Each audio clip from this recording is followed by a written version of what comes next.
Hello guys, welcome to our channel Civil Easy. Last class में हमने discuss किया था मैन्युफैक्चरिंग ऑफ सीमेंट, है ना। मैन्युफैक्चरिंग ऑफ सीमेंट वाला टॉपिक आपका पूरा कंप्लीट हो चुका था। आज हमको स्टार्ट करना था टेस्ट ऑन सीमेंट। क्या स्टार्ट करना था? Test on cement. ठीक है, हमको सीमेंट की टेस्ट करने की जरूरत क्यों पड़ी, है ना। तो हम यदि कहीं साइट में गए हैं तो हम चेक कर सकें कि उसकी सीमेंट की परफॉर्मेंस कैसी है, इसलिए हमको क्या करना पड़ रहा है, सीमेंट के टेस्ट करना पड़ रहा है। तो टेस्ट करने से check performance of cement at site, है ना। हम सीमेंट की क्वालिटी बता सके, सीमेंट सही है या सही तरीके से काम कर पाएगी नहीं कर पाएगी, सीमेंट को देखकर हम बता सकें, या हम लैब में ले जाकर सीमेंट को टेस्ट कर सकें और बता सके कि सीमेंट स्ट्रेंथ देगी नहीं देगी, उसकी परफॉर्मेंस किस प्रकार की, ये सारी चीजें हम टेस्ट के द्वारा पता कर लेते हैं। ठीक है, तो टेस्ट को हम दो पार्ट में डिवाइड कर दे रहे हैं। एक तो हमारा होता है फील्ड टेस्ट और एक होता है हमारा लैब टेस्ट। ठीक है, हम साइड में यदि जाके डायरेक्ट चेक करें तो क्या हो जाएगा, हमारा फील्ड टेस्ट होगा और इसको हम लेबोरेटरी में भी सीमेंट को टेस्ट कर सकते हैं। ठीक है, फील्ड टेस्ट कौन कौन से हमारे, तो फील्ड टेस्ट की यदि मैं बात करता हूं तो फील्ड टेस्ट में सबसे पहले हमारे पास आ जाता है इसकी कलर। सबसे पहले हम क्या कर लेते हैं, कलर चेक कर लेते हैं सीमेंट का कलर कैसा। तो सीमेंट का जो कलर होता है आपका वो कैसा होता है, यूनिफॉर्म कलर होना चाहिए। सबसे पहली बात तो कलर कैसा होना चाहिए सीमेंट का, यूनिफॉर्म होना चाहिए। दूसरी चीज, सीमेंट सबने देखी है, सीमेंट का कलर यदि अच्छी सीमेंट हो तो सीमेंट का कलर कैसा होना चाहिए आपका, grey with light greenish said, है ना। हल्का ग्रीनिश कलर या ग्रे कलर की सीमेंट हमारी होगी तो हम ये बोलेंगे कि हमारी सीमेंट कैसी है, अच्छी है। दूसरी चीज यदि बात करते हैं, कलर के हिसाब से देख लिया, उसके बाद हम देखते हैं फिजिकल प्रॉपर्टी के हिसाब से। फिजिकल प्रॉपर्टी के हिसाब से यदि मैं बात करूं सीमेंट की फिजिकल प्रॉपर्टी, हम क्या गए, साइड में गए, सीमेंट को हमने टच करके देखा तो हमको जो सीमेंट है, सीमेंट कैसे फील होनी चाहिए, स्मूथ फील होनी चाहिए। कैसे फील होनी चाहिए, सबसे पहले तो हमको स्मूथ फील होनी चाहिए, फील स्मूथ। ठीक है, यदि रफ्ड फील हो रही है, मतलब कहने का मतलब ये है कि उस पर एडल्ट्रेंट्स वगैरह ज्यादा हैं तभी तो वो रफ फील हो रही है हमको, है ना। तो सीमेंट हमारी कैसी होनी चाहिए, स्मूथ होनी चाहिए। दूसरी चीज यदि मैं बात करूं, सीमेंट पे आप यदि उस पर सीमेंट की बोरी पे यदि आप क्या कर रहे हैं, अपने हाथ को इंसर्ट कर रहे हैं, तो आपको जो सीमेंट है वो कूल फील होनी चाहिए, है ना। Hand is inserted in heat of cement feel cool not warm। ठीक है, नेक्स्ट, यदि मैं किसी बकेट में सीमेंट को डालूं तो सीमेंट क्या होनी चाहिए, उस बकेट में वाटर में आपकी सीमेंट जो है वो डूब जानी चाहिए, फ्लोट नहीं करनी चाहिए। ठीक है,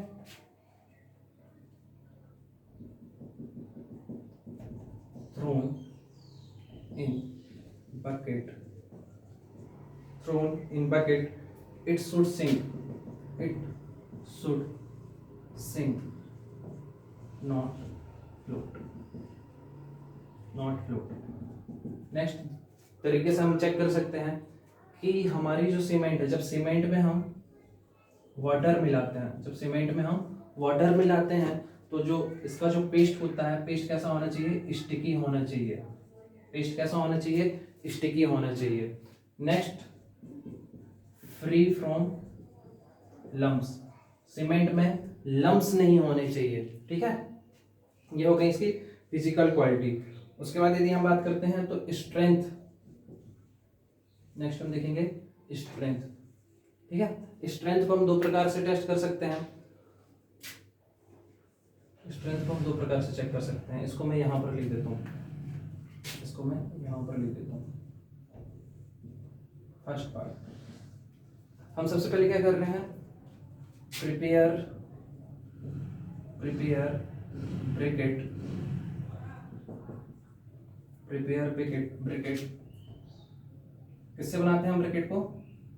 सीमेंट प्लस सैंड, जिसमें सीमेंट आपका सीमेंट का कितना पार्ट होता है? 1 पार्ट सीमेंट का होता है और 6 पार्ट किसका होता है? सैंड का होता है। ठीक है, जो ब्रैकेट है, ब्रैकेट का साइज क्या लेना है आपको? ब्रैकेट का साइज हमको लेना है 75 mm, 75 mm into 25 mm into 12 mm। Bracket का जो साइज लेना है, क्या लेना है हमको? 75 mm into 25 mm into 12 mm। अच्छा, ये किसका बना होगा? हमारा सीमेंट प्लस सैंड का जो मिक्स होगा उससे बना होगा। उसको क्या करना है हमको? 3 दिन तक वाटर में डाल के रखना है, वाटर में डुबो कर रखना है। कितने दिन के लिए? 3 दिन के लिए। आफ्टर 3 डेज हम उसको ब्रैकेट है जो उसको निकाल लेंगे और उस पर देखेंगे, उस पर आपका जैसे हम उसको बाहर निकालते हैं तो उस पर किसी प्रकार का कोई क्रैक नहीं आना चाहिए, है ना? इस पर किसी प्रकार का क्रैक नहीं आना चाहिए। जो हमारा ब्रैकेट है, ब्रैकेट में किसी प्रकार का क्रैक नहीं आना चाहिए। शुड नॉट ब्रेक इजीली, आसानी से ब्रेक नहीं होना चाहिए, उस पर फेलियर का साइन नहीं आना चाहिए, और नेक्स्ट जो है पाउडर फॉर्म में कन्वर्ट भी नहीं होना चाहिए, है ना? Not be converted into powdered form, not be converted into powdered form. यहाँ तक की चीज क्लियर हुई? ओके, तो हमने सबसे पहले क्या किया? फील्ड टेस्ट देखा, फील्ड टेस्ट में कलर देखा, कलर कैसा होना चाहिए? यूनिफॉर्म कलर होना चाहिए, ग्रे कलर होना चाहिए। ठीक है, फिजिकल यदि बात करते हैं, फिजिकल टेस्ट के हिसाब से बात करते हैं तो आपका क्या हो जाएगा? स्मूथ फील होनी चाहिए, जैसे कूल फील होनी चाहिए, सिंक कर जानी चाहिए, फ्लोट नहीं करनी चाहिए, स्टिकी पेस्ट होना चाहिए और फ्री फ्रॉम लम्स होने चाहिए। नेक्स्ट यदि मैं बात करता हूँ स्ट्रेंथ की, तो स्ट्रेंथ में हमने पहला पार्ट देखा, हमने सबसे पहले क्या किया? ब्रैकेट बनाया। ब्रैकेट किससे बनाया? सीमेंट और सैंड का पेस्ट बनाया और उससे ब्रैकेट बनाया। ब्रैकेट का साइज हमको क्या लेना है? 75 mm into 25 mm into 12 mm का। उसको 3 दिन तक क्या करना है? पानी में डुबो के रखना है, और 3 दिन के बाद जब उस ब्रैकेट को निकालेंगे तो उस पर आसानी से वो ब्रैकेट आपका टूटना नहीं चाहिए और पाउडर फॉर्म में कन्वर्ट नहीं होना चाहिए। यदि ऐसा नहीं हो रहा, मतलब आपकी सीमेंट क्या है? अच्छी है। नेक्स्ट यदि मैं बात करता हूँ इसका दूसरा स्ट्रेंथ, दूसरे तरीके से भी स्ट्रेंथ का टेस्ट करते हैं, दूसरे तरीके से भी स्ट्रेंथ का टेस्ट करते हैं। किस तरीके से करते हैं? तो ये देखिए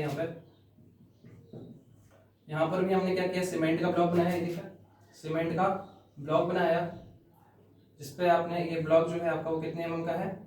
200 mm। इसका क्रॉस सेक्शन यदि मैं बनाऊं 25 mm इंटू 25 mm का, ये हमने एक सीमेंट का ब्लॉक बनाया।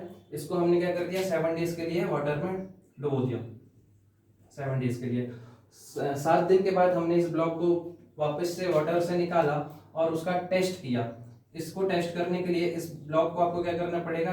2 सपोर्ट के बीच में कुछ इस तरीके से रखना है जिससे कि इनके बीच की डिस्टेंस मतलब 150 mm इनके बीच की डिस्टेंस होगी, और इस पे हम लोड लगाएंगे 340 न्यूटन का।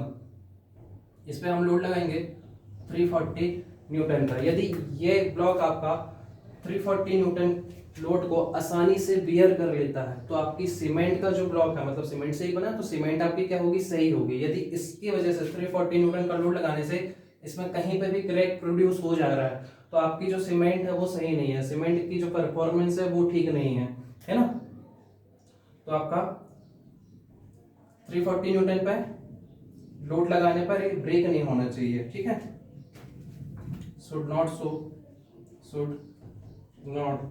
Show any sign of failure. यहां तक की चीजें क्लियर नहीं? फील्ड टेस्ट समझ में आया, है ना? फील्ड टेस्ट समझ में आया? ओके, नेक्स्ट हम देखेंगे लैब टेस्ट।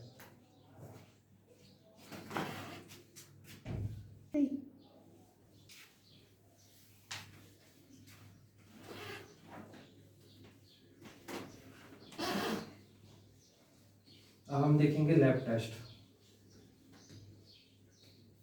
फील्ड टेस्ट सारे समझ में आ गए होंगे। नेक्स्ट हम बात करते हैं लैब टेस्ट की, या लेबोरेटरी टेस्ट। लैब टेस्ट को भी हम 2 पार्ट में क्लासिफाई कर देते हैं। इसमें आपका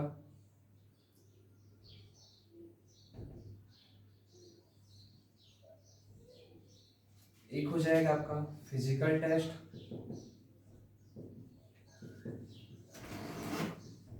और एक हो जाएगा आपका केमिकल टेस्ट।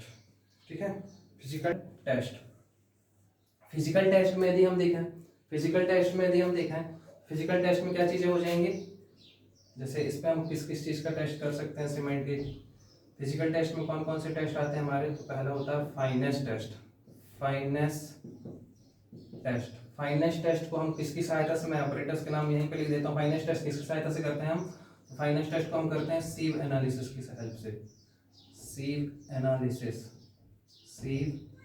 एनालिसिस, ठीक है। इस पर जो आपकी जो सीव होती है वो कितने mm की होती है, 19 माइक्रोन की होती है। ये सीव नंबर 9 यूज करते हैं। नेक्स्ट जो हम टेस्ट करते हैं सीमेंट के लिए, फिजिकल टेस्ट जो करते हैं वो कौन सा होता है, कंसिस्टेंसी टेस्ट। इस कंसिस्टेंसी टेस्ट में ही, जब तक हम कंसिस्टेंसी टेस्ट नहीं कर सकते तब तक आगे की टेस्ट नहीं कर सकते। कंसिस्टेंसी टेस्ट के अंतर्गत ही आपके आते हैं initial setting time, final setting time, soundness test, और नेक्स्ट हो जाएगा आपका स्ट्रेंथ टेस्ट। इस स्ट्रेंथ टेस्ट को भी हम दो पार्ट में डिवाइड कर देंगे। एक तो हो जाएगा हमारा टेंसाइल स्ट्रेंथ टेस्ट, और एक हो जाएगा हमारा कंप्रेसिव स्ट्रेंथ टेस्ट।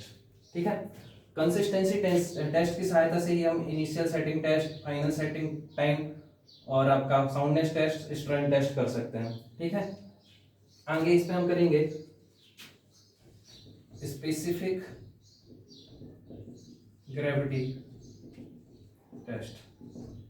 ठीक, यहां तक की चीजें क्लियर। नेक्स्ट केमिकल टेस्ट में यदि हम बात करें तो केमिकल टेस्ट में हमको जो पढ़ना है बेसिकली केमिकल कंपोजिशन पढ़ना है। केमिकल कंपोजिशन, ठीक है, केमिकल कंपोजिशन।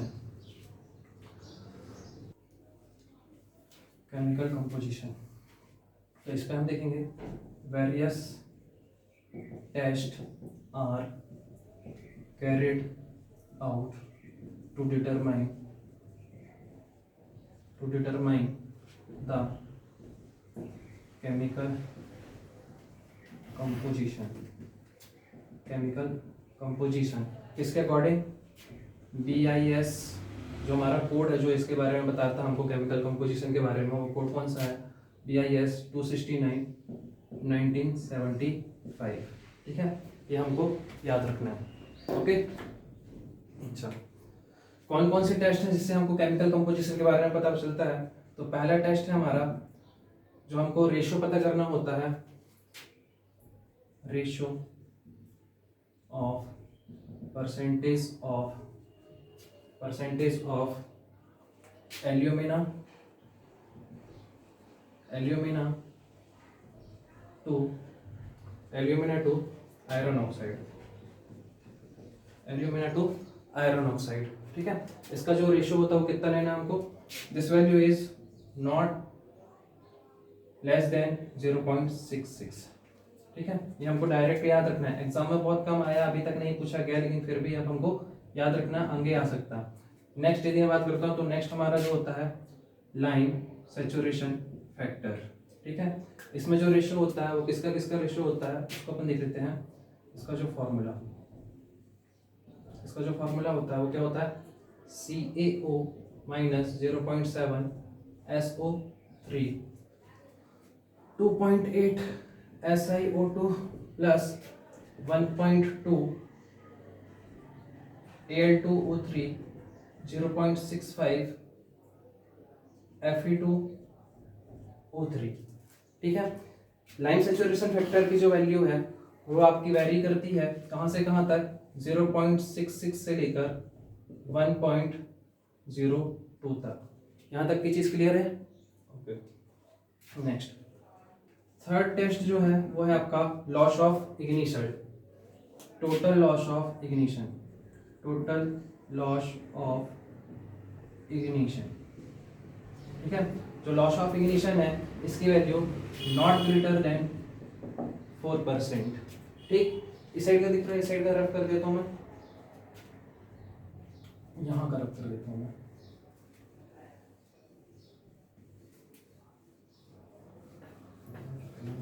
रफ कर देता हूं। नेक्स्ट पॉइंट है हमारा total sulphate content. Total sulphate content कितना? ये जो सल्फेट कंटेंट है किसके फॉर्म में है? SO3 के फॉर्म में रिप्रेजेंट करते हैं इसको, है ना। और this value is not greater than 2.75%। ठीक है, नेक्स्ट जो हमारा केमिकल कंपोजिशन टेस्ट है वो कौन सा हमारा? Weight of insoluble residue. Weight of insoluble residue. weight of insoluble residue, this value is not greater than 1.5%। ठीक, ओके। नेक्स्ट यदि हम बात करते हैं तो लास्ट हमारा जो बचा हुआ है वो क्या है आपका? Weight of magnesia. Weight of magnesia, weight of magnesia is not greater than 5%। ये सारी चीज क्लियर है। तो हमने फिजिकल टेस्ट में देख लिया, फाइनेस टेस्ट देख लिया। फाइनेस टेस्ट तो हमको अभी इसको डिटेल में पढ़ना है। कंसिस्टेंसी टेस्ट को हमको डिटेल में पढ़ना है। इसमें initial setting time, final setting time, soundness test, strength, specific gravity test, इसमें हमको ऑपरेटर्स का नाम याद रखना है। एग्जाम में बहुत ज्यादा पूछे जाते हैं कौन सा टेस्ट किस ऑपरेटर्स से किया जाता है। ठीक है, केमिकल कंपोजिशन यदि आप पढ़ते हैं तो ठीक है, यदि आप छोड़ भी देंगे तो भी चलेगा, एग्जाम के लिए ज्यादा इंपॉर्टेंट नहीं है। लेकिन ये वैल्यू आपको थोड़ी थोड़ी जो मैंने वैल्यू बताई है वो वैल्यू आपको याद होनी चाहिए। अभी तक एग्जाम पे नहीं आई है लेकिन आगे आ सकती हैं। ठीक है, यहाँ तक की चीज क्लियर है। अब हम आगे बात करेंगे फाइनेस टेस्ट के बारे में। ठीक,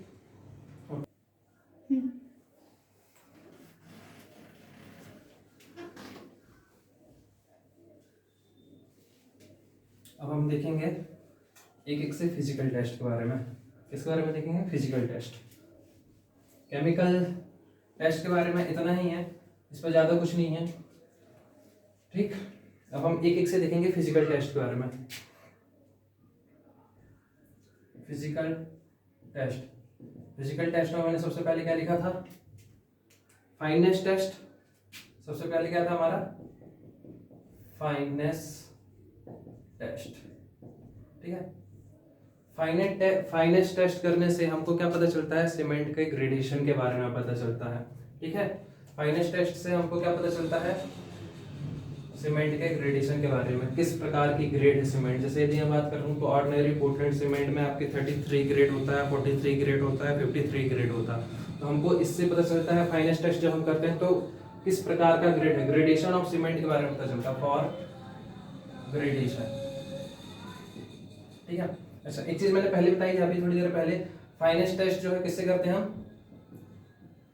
फाइनेस टेस्ट के लिए हम क्या करते हैं? सीव एनालिसिस करते हैं, या हम एक मीटर यूज करते हैं, एयर परमियामीटर। एयर परमियामीटर। ठीक, तो फाइनेस के बारे में थोड़ी सी बात कर लेते हैं। किसके लिए होता है फाइनेस टेस्ट? ग्रेडेशन के लिए होता है। नेक्स्ट आगे यदि हम देखते हैं फाइनेस यदि हम क्या करें? फाइनेस को इंक्रीज कर दें, है ना, मतलब छोटे छोटे पार्टिकल्स हो जाएं।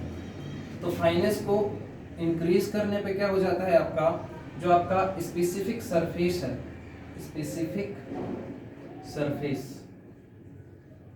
स्पेसिफिक सरफेस ये आपका क्या हो जाता है? बढ़ जाता है। स्पेसिफिक सरफेस को हम कैसे लिख सकते हैं? इसकी जो यूनिट होती है एग्जाम पे आ सकती है, स्पेसिफिक सरफेस की यूनिट क्या होती है? सेंटीमीटर स्क्वायर पर ग्राम। 1 ग्राम पे कितना एरिया है, वही क्या कहलाता है? आपका स्पेसिफिक सरफेस कहलाता है। तो फाइनेस इंक्रीज होगी तो आपका स्पेसिफिक सरफेस बढ़ जाएगा। स्पेसिफिक सरफेस बढ़ जाएगा आपका तो क्या? वाटर ज्यादा अटैच होगा पार्टिकल्स में, और वाटर ज्यादा अटैच होगा आपका तो आपका क्या बढ़ जाएगा? हाइड्रेशन। ठीक है, हाइड्रेशन ज्यादा हो जाएगा, और हाइड्रेशन ज्यादा हो जाएगा तो आपको स्ट्रेंथ जल्दी मिलेगी, अर्ली स्ट्रेंथ। Early strength. हमने पहले ही बात की थी वो कंपाउंड्स में C3S के पास जो आपकी हीट ऑफ हाइड्रेशन होती है वो कितनी होती है, C3S के पास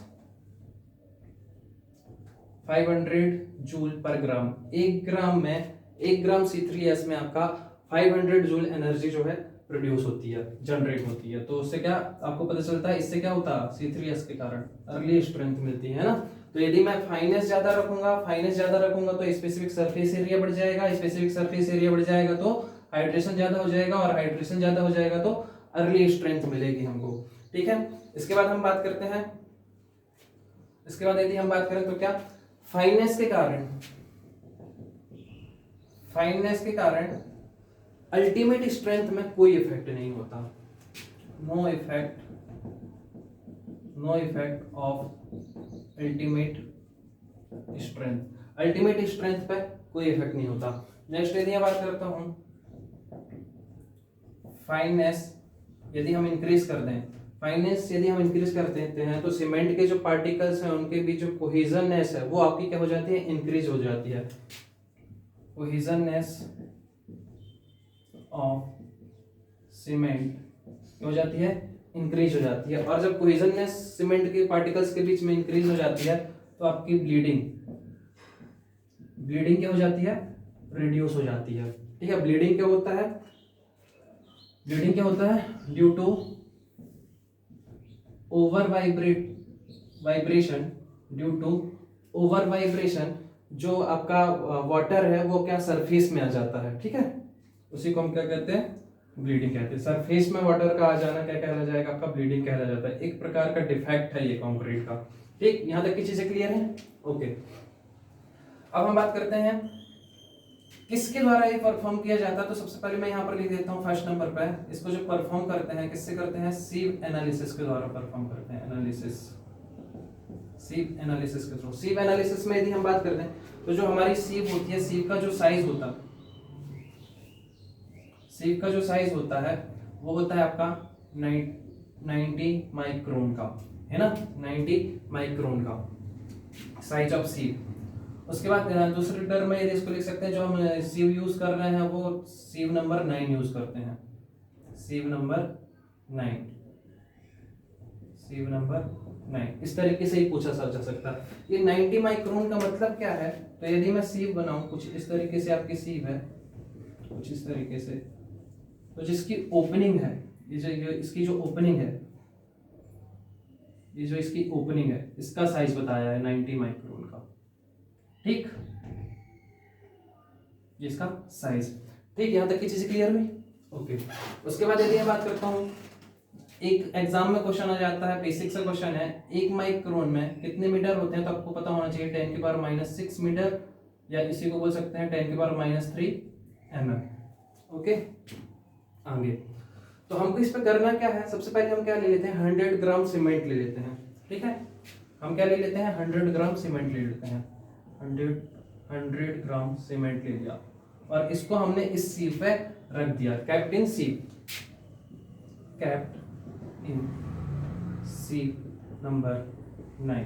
ठीक है, और 15 मिनट इसको क्या कर दिया, सेक कर दिया। 15 मिनट, 15 मिनट तक इसको या तो मैकेनिकली या तो ऑटोमेटिकली हमने क्या कर दिया, इसको सेक कर दिया। और सेक करने के बाद हम देखेंगे यदि रेसिड्यू जो इस पे है, रेसिड्यू जो हमारे हैं, यदि रेसिड्यू इस पे क्या नॉट ग्रेटर देन 10% है तब तो ठीक है, हमारी सीमेंट क्या है, अच्छी है। लेकिन यदि रेसिड्यू 10% से ज्यादा बचते हैं हमारी सीव में तो आपकी सीमेंट क्या है, अच्छी नहीं है। ठीक है, इस तरीके से हम सीव एनालिसिस कर लेते हैं। यहां तक की चीज क्लियर। ओके, आगे यदि हम इस पर देखें तो ये टेस्ट जो है किस चीज को शो कर रहा है, ये जो टेस्ट है किस चीज को शो कर रहा है, test shows size of cement particle, कि पार्टिकल का साइज कितना है उस चीज को शो कर रहा है ये टेस्ट आपका। ठीक है, लेकिन एक बात बताओ, 90 माइक्रोन तक के पार्टिकल्स तो चलो ठीक है, यदि हमारे सीमेंट के पार्टिकल्स 90 माइक्रोन तक हैं तो आपके आसानी से इस पर से पास हो जाएंगे, लेकिन इससे छोटे पार्टिकल हैं या 90 माइक्रोन से आपके पार्टिकल्स बड़े हैं, हमको पहले से ही पता, तब तो ये वाला मेथड आपका क्या हो जाएगा, खराब हो जाएगा, इससे एनालिसिस नहीं कर सकते हैं, है ना। तो वही चीज मैं लिख रहा हूं, इफ साइज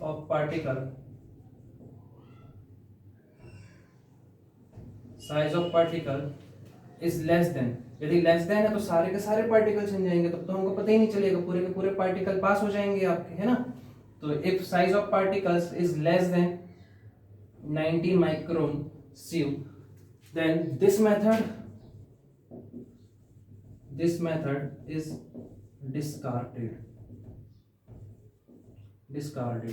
तो ये मेथड हमारी किसी काम की नहीं रह जाएगी, है ना, ये मेथड हमारी किसी काम की नहीं रह जाएगी। यहां तक की चीजें क्लियर हुई?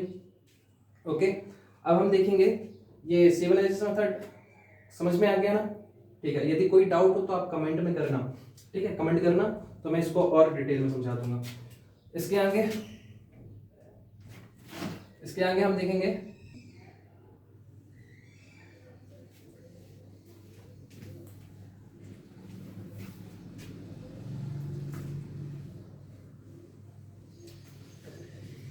नेक्स्ट हमारा है सीव एनालिसिस हो गया। फाइनेंस टेस्ट अब हम किससे करेंगे, एयर परमियामीटर से। किससे? एयर परमियामीटर से। एयर परमियामीटर में आपका जो ऑपरेटस यूज होता है वो कौन सा ऑपरेटस यूज होता है? ऑपरेटस जो यूज होता है वो कौन सा ऑपरेटस यूज होता है? Blaine's and Nurse's air permeameter. इस परमियामीटर को किसने बनाया था? ब्लेंस एंड नर्व्स ने बनाया था। इसका नाम क्या है? Blaine's and Nurse's air permeameter. इस पे क्या है, इस पे जो हम परमियामीटर मेथड जो है, इस पे जो कॉन्सेप्ट होता है, इस पे जो हम डिटरमाइन करते हैं, डिटरमाइन सरफेस एरिया, या तो हम लिख सकते हैं इसको स्पेसिफिक सरफेस, इनके टर्म में हम इसको डिटरमाइन करने की कोशिश करते हैं, ठीक है। आपके एग्जाम के लिए सिर्फ इंपॉर्टेंट क्या है, फाइनेंस टेस्ट किससे करते हैं? सीव एनालिसिस से करते हैं, और उसका परसेंटेज आपको याद रखना है कि रेसिड्यू 10% से ज्यादा नहीं होना चाहिए, ठीक है, तो आपकी सीमेंट अच्छी है। दूसरा, एयर परमियामीटर में आपका जो ऑपरेटर्स कौन सा यूज होता है, तो इस ऑपरेटर्स का आपको नाम याद रखना है। मैं बस थोड़ी सा हिंट कर देता हूं कि इसमें होता क्या है। एयर परमियामीटर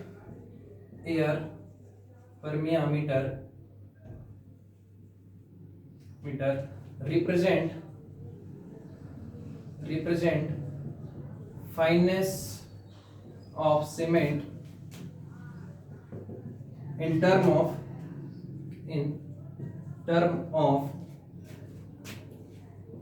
specific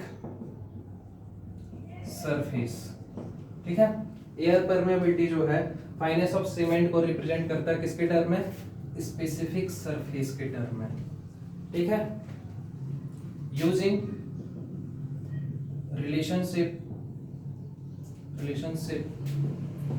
बिटवीन, किसके बीच में रिलेशनशिप बता के? Flow of air and surface area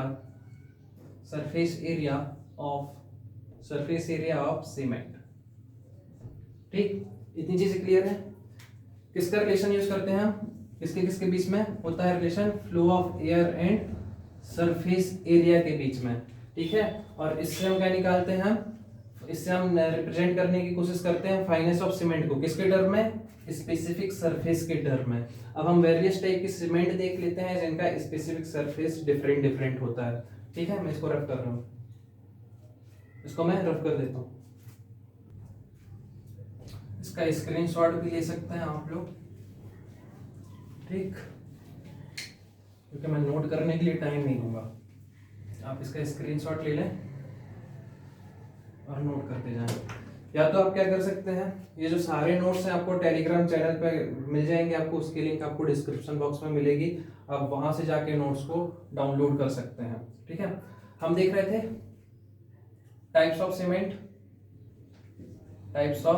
cement और उसके स्पेसिफिक सरफेस के बारे में। स्पेसिफिक सरफेस एग्जाम में पूछ लिया जाता है। इसकी यूनिट होती है सेंटीमीटर स्क्वायर पर ग्राम। ठीक, किस सीमेंट का कितना होता है। अभी आगे एक टॉपिक आएगा आपका टाइप्स ऑफ सीमेंट, वहां पर अपन बहुत सारे टाइप के सीमेंट से देखेंगे। ठीक है, जो टाइप मिलेंगे हमको। तो सबसे पहले मैं बात करता हूँ आपकी ordinary Portland cement. Ordinary Portland cement. Ordinary Portland cement के लिए जो स्पेसिफिक सरफेस है वो कितना होता है आपका 2250। यूनिट आपकी सेंटीमीटर स्क्वायर पर ग्राम। बहुत आईएमपी एग्जाम में पूछा जाता है।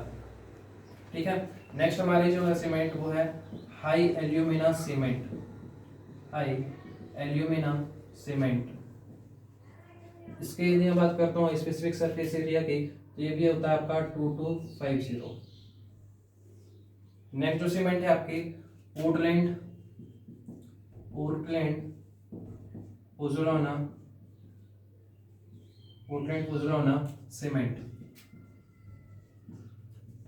ठीक है, इसका जो सरफेस एरिया है वो है आपका 3000 सेंटीमीटर स्क्वायर पर ग्राम। नेक्स्ट जो हमारी सीमेंट है वो कौन सी है, रैपिड हार्डनिंग सीमेंट। ठीक, रैपिड हार्डनिंग सीमेंट की जो स्पेसिफिक सरफेस है वो कितनी है 3250। नेक्स्ट जो हमारे पास सीमेंट है वो कौन सी है, लो हीट सीमेंट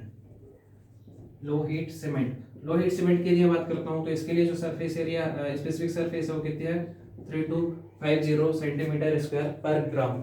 जो सबसे ज्यादा जो स्पेसिफिक सरफेस होता है वो किसका होता है, सुपर सल्फेटेड सीमेंट का। Super sulphate